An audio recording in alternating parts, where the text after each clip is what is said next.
Hi, Aquarius. Welcome to your December 2017 Astro Update. It's Raina here. And I think the big news of December, especially for Aquarius, is that Saturn is going into Capricorn on December 19th. Saturn is your ancient ruler. I'm sure some of you know this. The ruler that we associate with Aquarius is actually Uranus, and Saturn is a secondary ruler.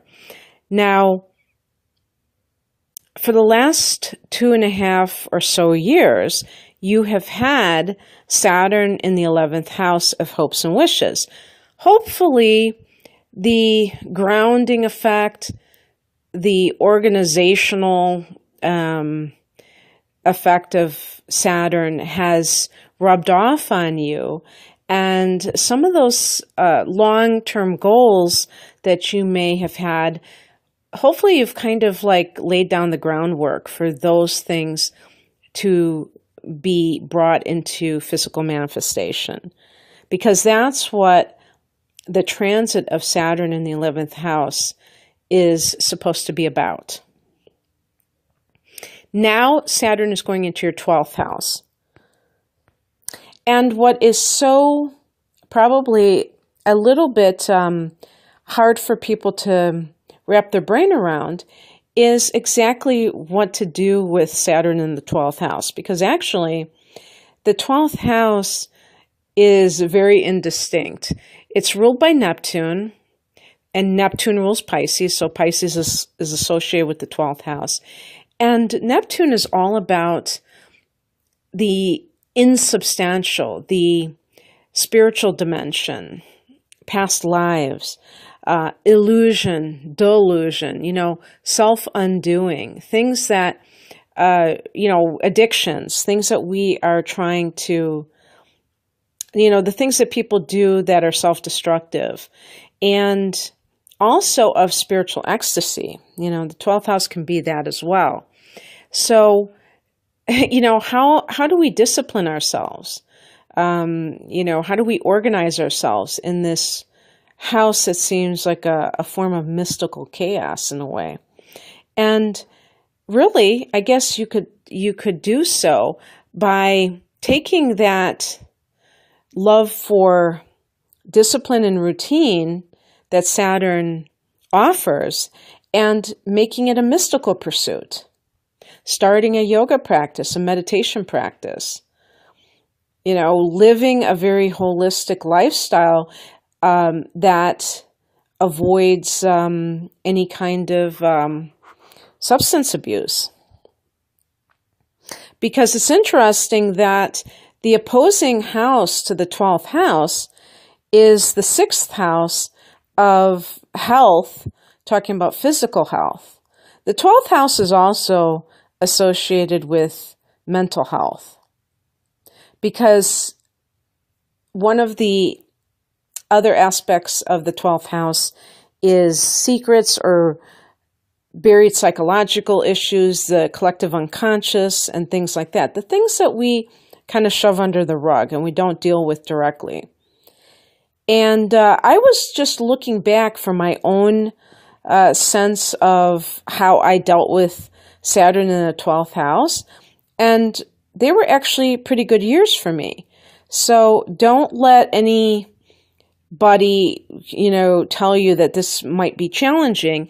I think it's only challenging if you do not face up to your feelings, Aquarius, and you do have a tendency sometimes to run away from the uncomfortable things in life, because you tend to want everything to be very emotionally, I was going to say non-chaotic.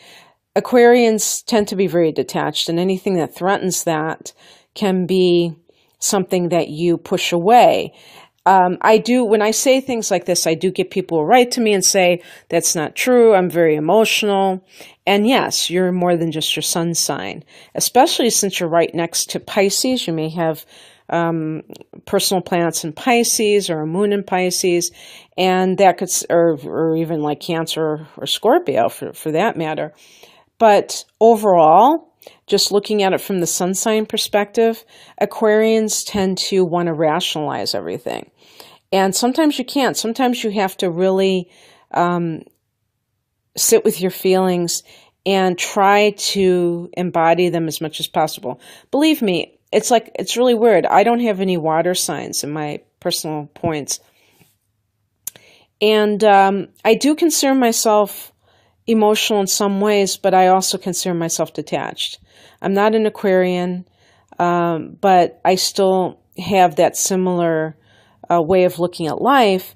And I find that it's very important to be present with your emotions. Now, Venus enters your 11th house on the 1st of the month. And for you, Aquarius, this can mean that you may find love within your circle of friends, maybe a friend of a friend.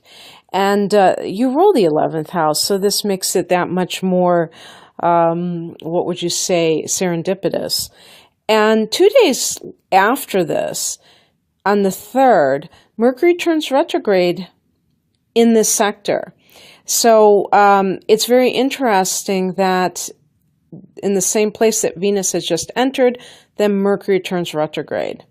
What could this mean? Well, any kind of misunderstanding with a friend where your signals get crossed. It can be that you have some kind of rethinking of a long-range goal, a hope that you've had that now you're kind of wondering if you really should even pursue. But Mercury goes direct on the 22nd, right before Christmas. And speaking of Christmas, Venus goes into your 12th house then. So there may be, I wonder if for some people, this Venus entering that house could have something to do with the person that you're talking to. And maybe that's what the Mercury retrograde is all about. You meet someone, you start talking to somebody else from your past, because Mercury retrograde can bring people from your past back into your life. And if this person was part of your social circle, you may meet up with them during this holiday season. On the same day that Mercury turns retrograde, there's a full moon in Gemini in your 5th house of romance. So sometimes you can connect the dots there, and you can see that if this is a perfect example, because full moons can bring aha moments, kind of revelations, and make you aware of something. Now, the 5th house deals with somebody you may be dating.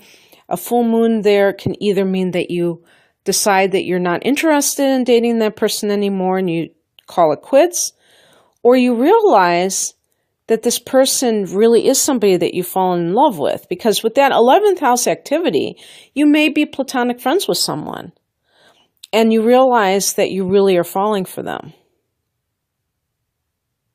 On the 9th of the month, Mars goes into Scorpio, which happens to be your 4th, actually, it's so funny because I put your 4th house. Actually, Scorpio is your 10th house. So that means that until the 9th of the month, and actually all through November, Mars is in your 9th house. And for those who are listening in November, this is just to let you know that Mars is in that 9th house until December 9th.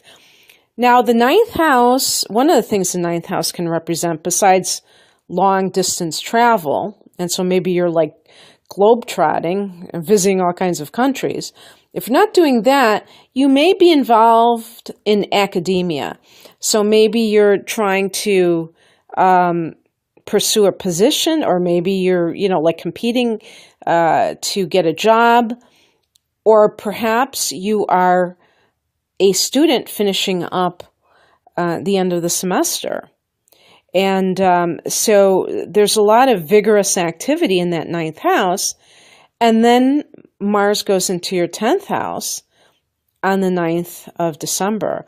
Mars in the 10th house takes that energy and directs it towards your career. And so you become very ambitious, you become driven to achieve something in regards to your career. There's going to be a new moon in Sagittarius on the 18th of the month, and I've remarked in other videos, I kind of figured it out while I was crunching the numbers here, that this new moon in Sag is going to be at 26 degrees of Sag, and the galactic center is 27 degrees, so that's considered a conjunction. And I haven't really read anything or heard anything about how the new moon in conjunction with the galactic center, does anything for us.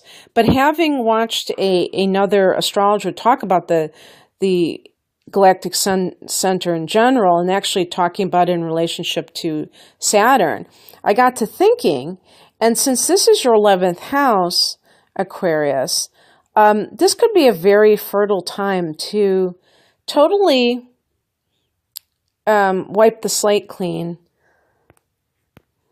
and plant seeds of intention, which people do at every full moon. But this time, it's like the 0 point. It's like nothing has ever been planted there before in your soul's journey through different lifetimes.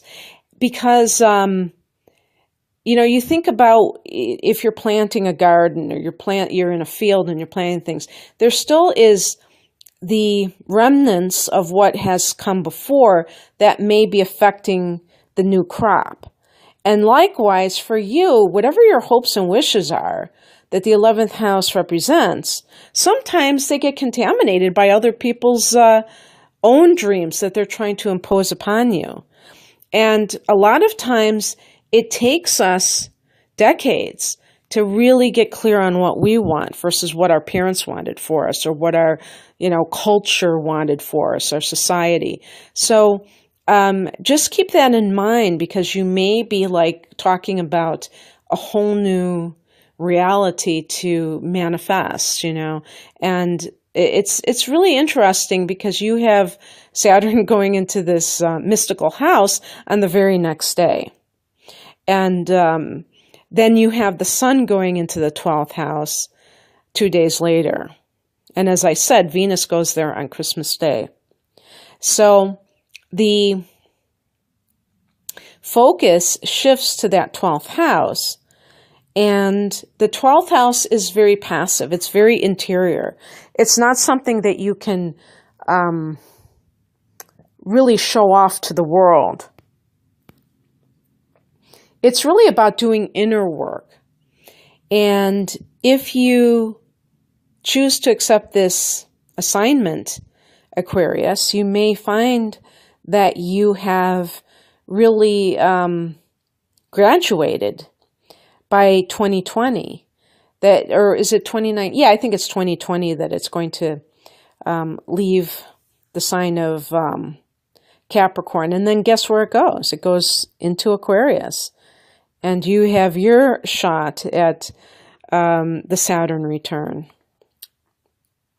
Well, I mean, usually they talk about Saturn returns relating to the sign that Saturn was in when you were born. So this is more of the Saturn going into your sign, your sun sign, or your rising sign if you're watching for your rising sign. But and that will be the beginning of a whole new cycle for you. So this is, you could call this also wrapping up things and tying up loose ends, and really being conscious of it, conscious of what comes up for you in the next couple of years. Because you may be doing a lot of that interior work. You already have Pluto in the 12th house, so Aquarians are getting quite a transformation happening for them. Okay, you guys, I hope you enjoyed this. If you'd like a private reading, I'm offering 20% off of all of my readings using the coupon code Jupiter, all in caps. And the link is below for that. And I hope that you have a wonderful December. Bye.